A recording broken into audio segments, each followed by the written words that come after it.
Welcome back, everyone. So we're going to address how to actually functionally get into your hips and avoid knee pain in a lunge. After we dive in and really talk about what needs to be happening in the lunge, I'm going to teach you 3 different ways to mix up your lunge in order to really maximize everything that's happening around your hip joint, all the way down to your knee and down to your foot. So in order to really maximize what we're doing in the sagittal plane, moving forward and back, we really want to make sure that we have stability side to side and rotationally. So that's what these lunges are going to really do. So in the beginning, when we're talking about just regular lunges and avoiding knee pain, what you want to do really is prevent having your forward pressure all coming forward this way, which is what I usually see. I usually see it coming here, squeezing in the glutes, jutting forward, and coming up.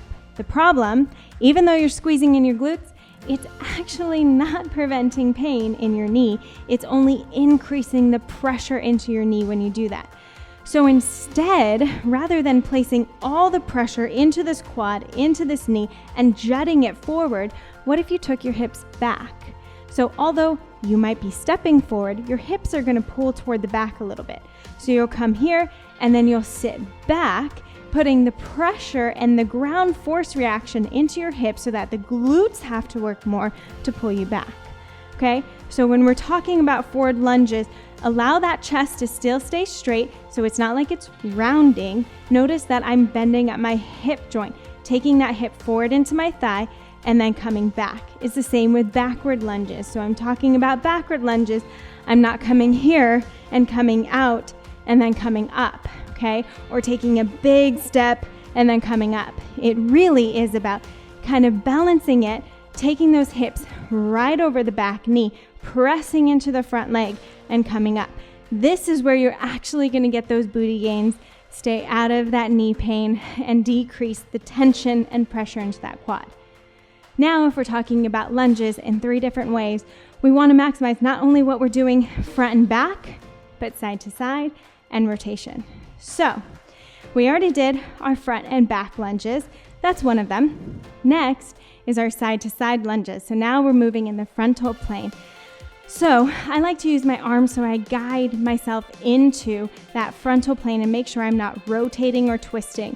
So I'm going to take my arms up and I'm going to step clear to the side, foot is still facing forward, and I come and I lunge over, staying to the side, and come up.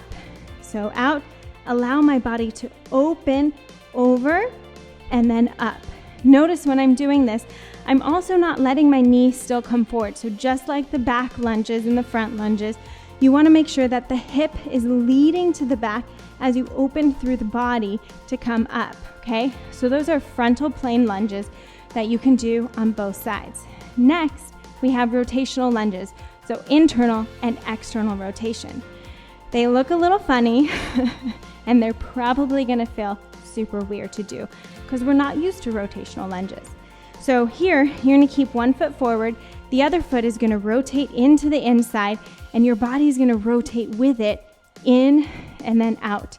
Notice my other foot's gonna stay forward and I'm crossing my knees as I'm letting my other knee come out, sitting into my hip and coming up.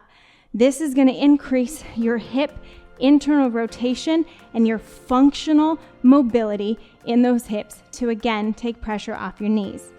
Now when we're talking about hip external rotation lunges, we're coming, keeping one foot forward and externally rotating to open to the side, allow that body to come over and follow. So again, my body opens and coming back up. This leg stays straight forward that way. This one opens as much as it can. As much as your foot opens, your knee must open that way. Hip comes to the back and allow it to come over and back. Allow it to come over and back. So give those a try. Sit into your hips and take that pressure off the knee. Thanks for watching, guys. I hope you're enjoying it. Don't forget to like and comment below to let me know what you think, and subscribe so you don't miss any in the future.